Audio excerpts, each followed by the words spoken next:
और भाइयों क्या हाल चाल है। तो भाई साहब आज प्यारी सी नींद लेने के बाद हम उठ चुके हैं बहुत ही अच्छी नींद के साथ। और भाई सुबह उठते ही हमने पी है सबसे पहले चाय, जो कि बहुत ही स्वादिष्ट थी।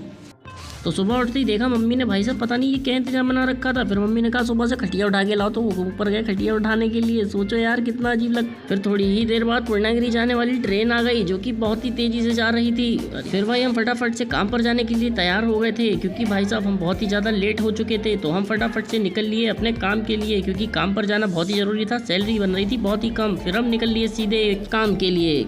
अब कुछ ही देर बाद हम पहुंच चुके थे भैया के घर पर। भैया के घर से हमने मीटर लेने थे, क्योंकि मीटर लगाए बिना कोई फ़ायदा भी नहीं है। अब मीटर ले लिए, फटाफट से गाड़ी में डलाया तेल हमने 50 रुपये का, जो कि मुकेश भाई रुपये नहीं दे रहे थे भाई साहब।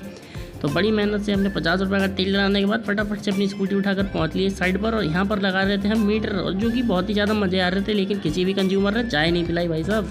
और अब मीटर लगाते लगाते काफ़ी ज़्यादा मज़े ले रहे थे। तो हमने कहा कि चलो काम पर थोड़ा सीरियस हो ले, फटाफट से मीटर लगाकर घर निकलने, क्योंकि आज जाना था जागरण में। फटाफट से हम भैया के घर पे आ गए भाई साहब, क्योंकि हमें मीटर का सामान सारा का सारा जमा करना था। अब हम सामान को जमा कर लेने के बाद डायरेक्ट निकल लिए घर पर। और घर पर जाके भाई साहब हमने पी थी थोड़ी सी चाय, क्योंकि चाय पीना बहुत ही ज़्यादा जरूरी था। अब चाय पीने के बाद देखा हमने कि एक और ट्रेन शाम को फिर से हमें दिखाई दी। वाह! अब ऐसे ही ट्रेनों का पूरे दिन आना जाना लगा रहता है भाई साहब। रात में तो इतना ज़्यादा गदर काटती कि भाई सोने भी नहीं देते। फटाफट से हमने मुंह धो लिया था, क्योंकि हमें जाना था जागरण में मौसी के घर। इसीलिए हमने भाई फटाफट से जाने की तैयारी की थी। लेकिन हमने देखा कि खाली यहाँ डिब्बा जा रहा है। अब हम फटाफट से तैयार हो लिए भाई साहब, क्योंकि हमें जाना है मौसी के घर।